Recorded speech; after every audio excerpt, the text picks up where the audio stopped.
Okay, I'm back live. I don't know what happened to my stream. I mean, it just flashed up that I lost everything at one time.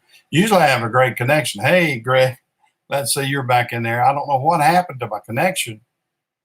Uh, I guess everybody can see me okay. Sorry about that. That's YouTube for you. I can't control that part of it. It just uh, all of a sudden, I just lost everything, and it just boom. I was off the air there for a second. I don't know what happened, but maybe everybody can jump back in and we can start again. Hey, Chris. Yeah. I'm talking about the internet, and boom, it goes hog wire on me. You know, that's what happens sometimes. Yeah, you never know on that, but yeah. Well, Chris? You could probably take my old cab over and fix it for me, couldn't you? Yeah, good audio and sound. Okay.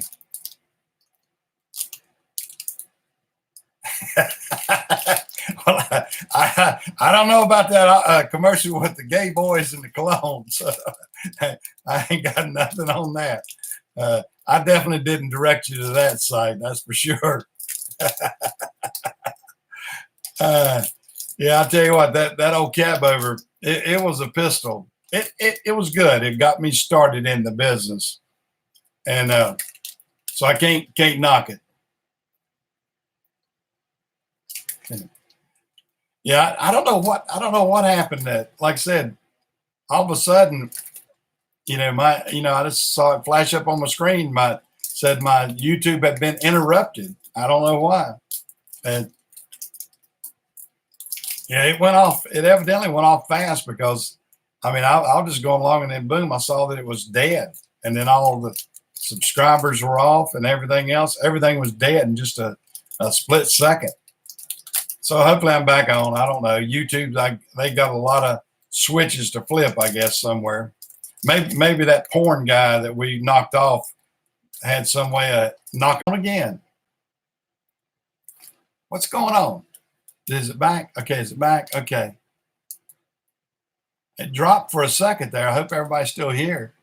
But I don't know what's going on. My signal is it's I don't know if it's here. I don't know if it's yeah, I'm back. Yeah,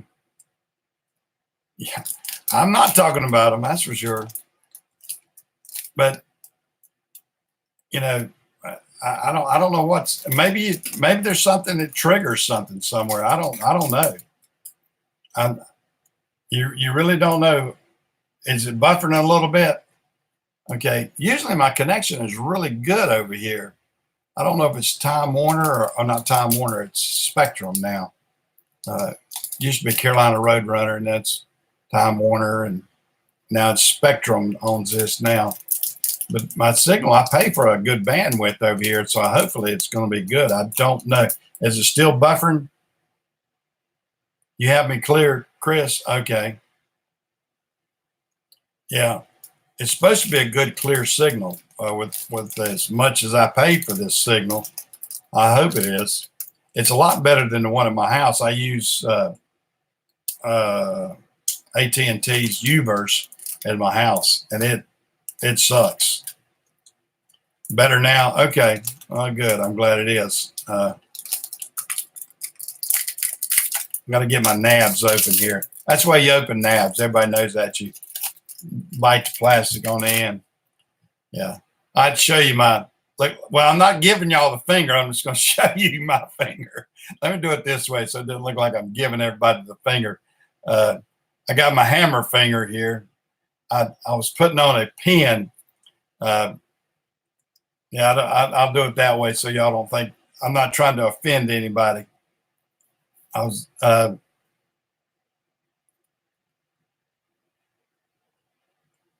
sounds like a little mouse. Is my okay? Hold on, let me see what speaker it is. Okay, it may have flipped off the speaker. Let me check my stats on that right quick. Could I've got a secondary speaker on there that okay, it's supposed to be going with that one. I mean, Is that any better? Let me change that out.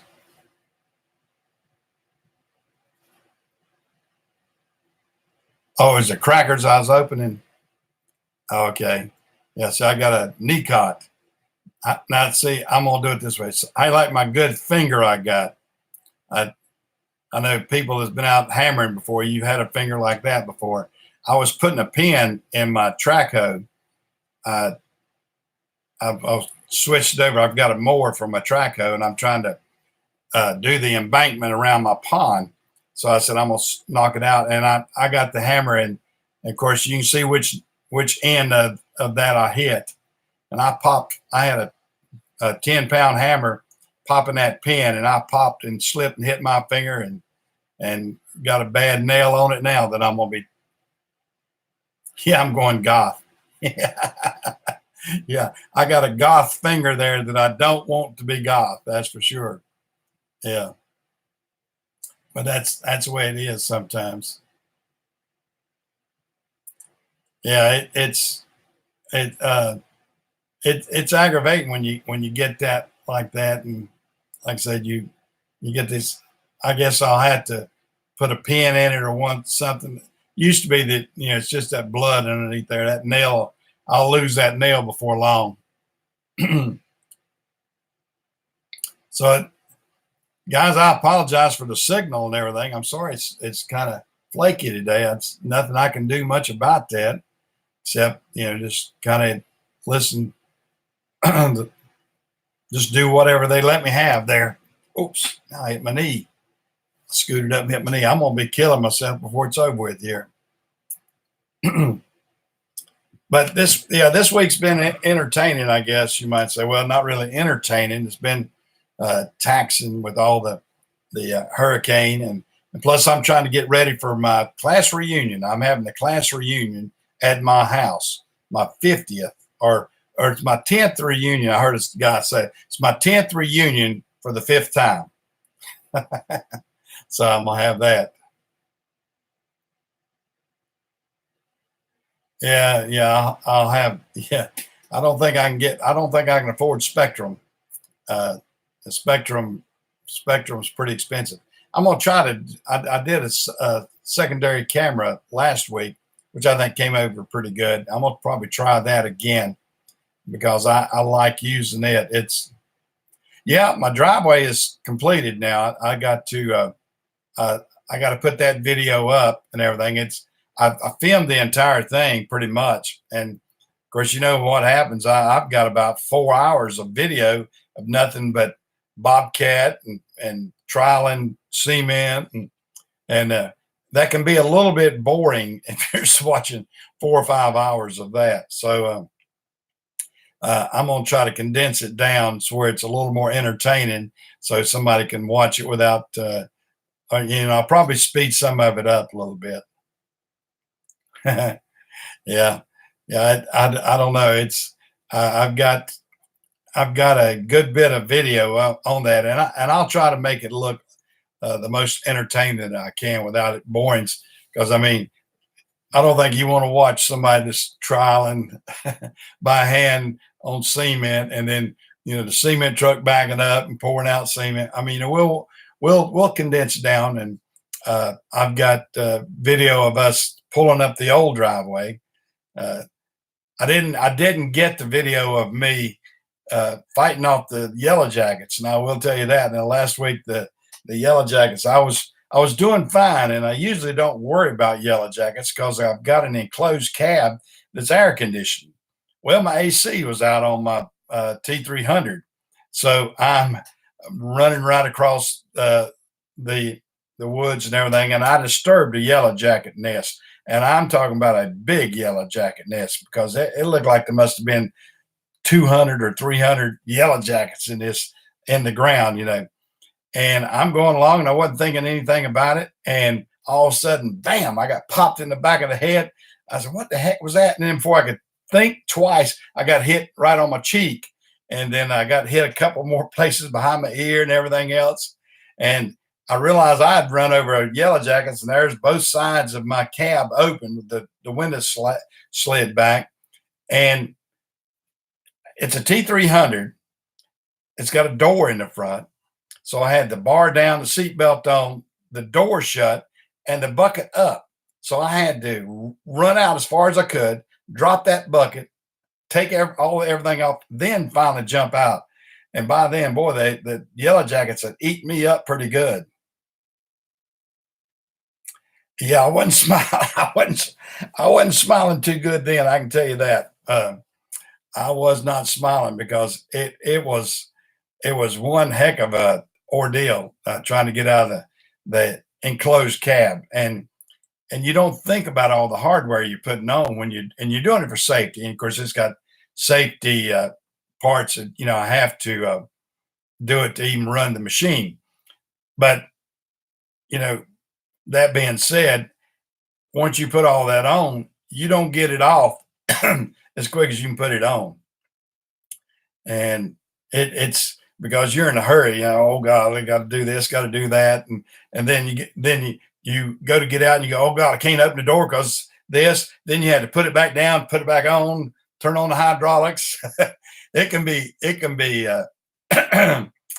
tough. It can be tough. And if you make one mistake, what I did, like I mentioned to you, I flipped up the bar trying to get out, and I realized, oh God, I can't open the door. And if I open the door, then it's going to disable the hydraulics. I can't drop the hydraulics on the bucket. So I was like the Keystone Cops. If you've seen the old comedies like that, I was doing everything the wrong way to get out of that T300. I can tell you that. But I got out successfully without being eaten up too bad. I think I might have scared them off as panicked as I was getting out. But fortunately, I'm not as allergic as some people are. I didn't have to use an EpiPen or anything like that.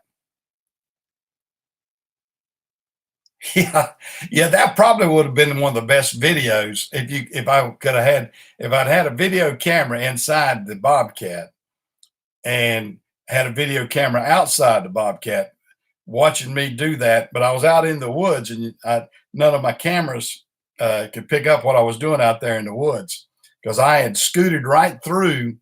And as I was cleaning everything up, I said, "Well, I'll just get that old log and I'll clean up that little part, and I'll make the road in the woods look better and that sort of stuff." And when I did it, I did not realize that yellow jacket nest was there, and it just ate me alive. I mean, it's tough. No, I actually they're all.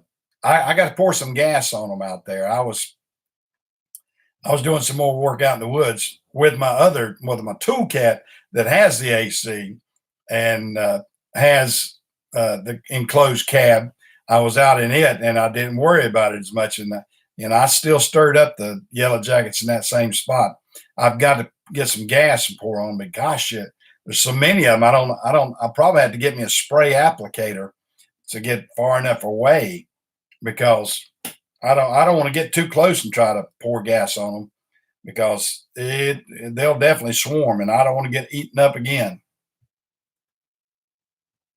Yeah, I think that we you hate to think about it, but it probably does make a good video if you could catch a guy getting eat up with yellow jackets. I know I, it used to happen a lot when I had an open just a tractor, regular tractor, and that was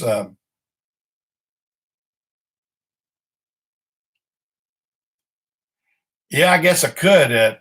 I might do that. Figure out a way to put it in the toolcat bucket, and then just yeah, I probably can. I've got one that's got a little grapple on it. It's not a bad idea, Chris. And then maybe just take it and take an open bucket and then just flip the bucket and let it pour on it. That's probably a good idea. Yeah, I tell you what, it is not a good thing to do. When I had I used to bush hog with my regular tractor, and that was always the thing you dreaded doing out in the pasture because you never knew, you're going through the tall grass and everything else, and you never know when you're going to run across something like that.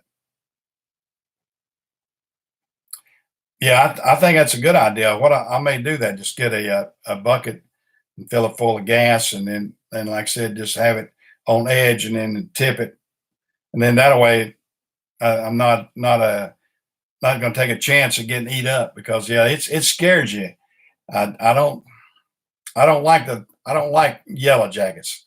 And these little darn things, I mean, they're small yellow jackets, and I mean it looks like 200 or 300 yellow jackets over there. I mean, it's a big it was a big nest that I disturbed. I know that for sure, because they're all over the place.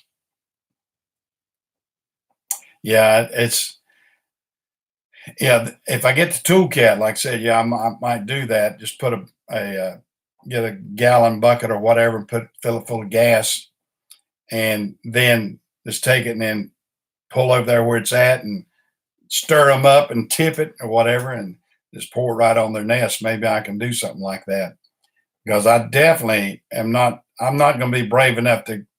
I've got some of this spray that you can spray, that you can get about 15 or 20 feet away. But even then, those little suckers can well, I said they can fly. Of course, they can fly. Uh, they can really move quick. Not only fly, but they can move real quick, and they can chase you down and pop you. And they say, once a yellow jacket stings you, it dies. But they don't they're not afraid of doing a Harry Carry, that's for sure. They'll get you in a heartbeat.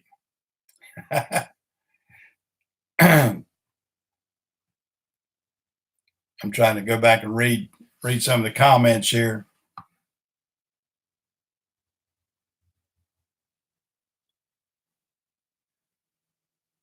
All right. Well, I think I'm caught up pretty much. I'm try to stay on top of it. But Chris, are you still are you I couldn't figure on your Corvette. Are you going to try to sell that as is, or are you going to try to fix that? What's your idea on that? I have a guy that collects Corvettes out here. Good. Well, actually, the guy that you saw me tell you about where my truck is, he's the guy. He owns a ton of Corvettes. He's got a 15, a 12, and 11. I think I've told y'all before. He has all three of them together. Probably don't have 6,000 miles on them, if that many. Probably less than that. He collects them, and he covers them up. He shines them. It's just blows my mind why he buys such an expensive car and then just leaves them. So you're gonna sell it for 1,000? Okay, I'll pass the word on. Yeah, if a guy wants now, what year was that? An 83, or am I guessing right? I can't remember what year model that was. And you got some other parts to go with it too, don't you, Chris? Then you have a bunch of spare parts. Wasn't there like almost a bunch of donor things to go with it? I wonder what motor that was in that. Was that a L88 or L83? What motor was it?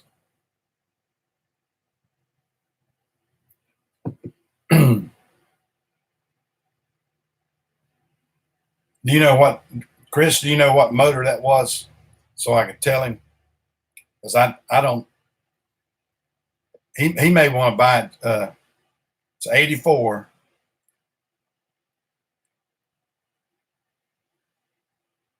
A Nash Trans. I mean, okay, it's a 350 engine in that one. I didn't know they had 350 engine in those. I thought they had a bigger engine than that in them. Did you ever get you never got the engine to turn over? I mean, you turned it over manually, but you didn't get it to crank in any way, though, did you? And somebody may want that for just parts. I'll put the word out here and see what we can stir up for you. It's a 350 multi-port. Oh, you started it. Just needs a fuel pump to run. It wasn't knocking or anything like that. So you got it to turn over and actually crank, huh? That's good. Yeah, yeah. Well, I imagine, like I said, if somebody that wanted because you got the complete body. If somebody wanted to, okay, I'll have to go back and look at that. I had to go back there and look at that and see what it's all about. Because like I said, Jerry, the guy that his name's Jerry Richardson, but he's not the guy that owned the Carolina Panthers. I've had a couple of people. I mentioned it was Jerry Richardson, my friend. Somebody said, "Oh, is that the guy that owned the Carolina Panthers?" No, it was not that Jerry Rich. A different one. But he collects a lot of stuff. He has got a huge. I need to go up there and videotape his collection of things he's got, because I keep telling him, I said, there's going to be one hell of a sale once he passes, because he's got, it would take me all day. I probably ought to do a video of his stuff. Yeah, I know. That's what happens. I mean, sometimes you get those projects, and I've had them too. When you say, I'd be better off selling. See, I actually had another 29 A model, and mine was that way too. And I figured I'll just sell it. And I sold it, and I found this other one, the 31, and I like it better, and it's more complete. It's still got some things I want to do to it, but it's way closer, and it's drivable. And that's the thing. Mine wasn't drivable. Yeah, I know, and I do the same thing too. Yeah, I may have to do that. I may have to get out there and video some stuff that Jerry's got. He's a unique collector. He collects things, and he will not sell anything. I mean, that's like my truck that I sold him, that original. I guarantee if I were to go back up there and ask if he would sell it to me, he'd probably say, well, let me think about it. I don't know if I really want to sell it. That's usually what he says. Yeah, I know it. And Jerry has definitely got it. I mean, I probably ought to. I probably would be a good project for me in a few weeks, if I can, after I get all my main projects done, is to go up there to Jerry's location and videotape some things, because it would be interesting. It really would. He has I think it's like a 1917, I don't even know the name of it, but it's a hearse. He's got a big hearse, and it's on like a 2-ton truck chassis, but a 1907 with wooden wheels, but it's a hearse. And then he has a bunch of old Cadillacs. He's got like a 57 Cadillac convertible, I think. And he actually had a car. It wasn't his, but he worked on it for another guy. And I helped him too a little bit years ago. It was a 53 Skylark convertible. It was really rare. Now, we had this thing all the way down to the frame. And we were pushing it in and out of his shop. And he was sanding on it and getting it ready for a buddy of his. Well, the buddy was a surveyor, wasn't a lawyer, surveyor. And he put the money into it. He fixed it up nice and sold it for like $80,000. Then it got resold again. Then it got on to one of the big auction sites. It got sold finally for like $185,000. And I helped push this darn thing in and out. It looked like Fred Flintstone's car when I was helping him, but that's the way it goes. But Jerry's unique. He's a good body man. He actually, that truck that you saw, my original RPS truck, Jerry actually painted it for me when I had to put it on at RPS. And then he came to work for me for a couple of years. And then he actually turned into a FedEx contractor. So he's a unique individual. Then later on, about 8 years ago, I bought him out and increased my size, and he got out completely. Jerry's a little bit older than me, and he needed to retire and get out of it.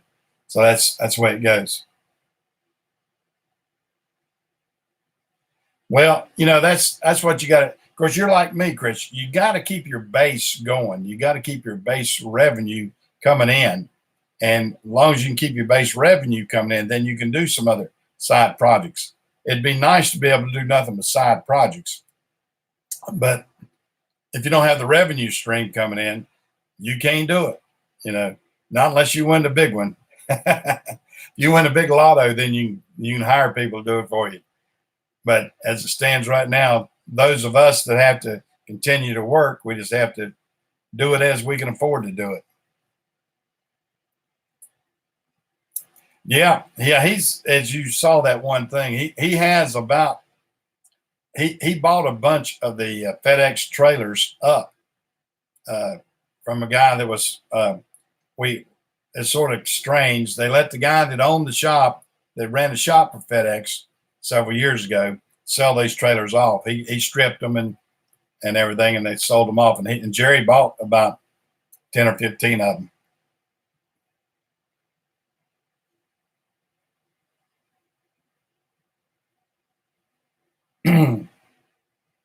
Yeah, it's but yeah, he's got plenty of storage and he's got plenty of things. And it would take me several videos to show everything that he's got in detail because it. I would venture to say he has probably 100, 150 different vehicles, uh, and rare. He has bought old NASCAR cars. He bought some of Junior Johnson uh, old cars that he raced with NASCAR. He's got one or two of those. He's got uh, he's got a motorcycle that's got a V8 engine on it. I believe. I believe I'm right. It's a huge engine. I mean, it's some sort of factory thing. It's a monster of a motorcycle. I don't know why he's got it. He has a couple of Harleys.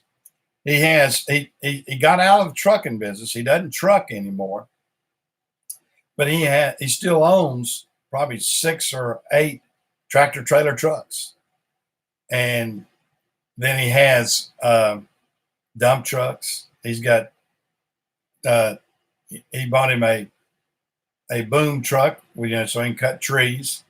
He's bought he bought my old track hoe. I have I had a Cato 550 large track hoe, and he bought it and my bulldozer. I had a bulldozer that he bought, and it's yet to come after the bulldozer. He bought it from me 7 years ago when we were doing the swap with the trucks and everything. And he wanted my bulldozer and my track hoe in the deal. So I did that for him. And then we finally came and got the track hoe. I had to get the track hoe because I was putting some stuff where the track hoe was. I said, Jerry, you got to get this track hoe out of my way. So he came and got it. And now he's glad he's got it because it's a pretty neat piece. And then my bulldozer, though, he still has. And then he has equipment all over the place. No, I don't think it's a trike. I'm pretty sure it's a V8. It's not a huge V8, but it's a V8. It's not a regular motorcycle. It's a factory motorcycle. I don't know what kind it is. I think it's a German brand or something. I don't know. It's strange, but I'll have to film that when I'm up there too, and we'll see if we can get that. Yeah, the dozer runs. The dozer runs, but the clutch brakes on it are bad, and they're frozen up. We're going to pull those off because they're frozen down on the wheels. It's just too much rust. But I mean, the dozer will fire up, and the motor runs fine. It's just the brakes and then the clutches and everything. He needs to go in there and fix all that.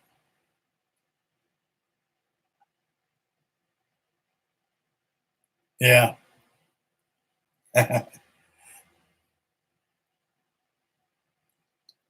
Yeah, it just needs a major TLC. Yeah, but I had to show you. It's still at my place.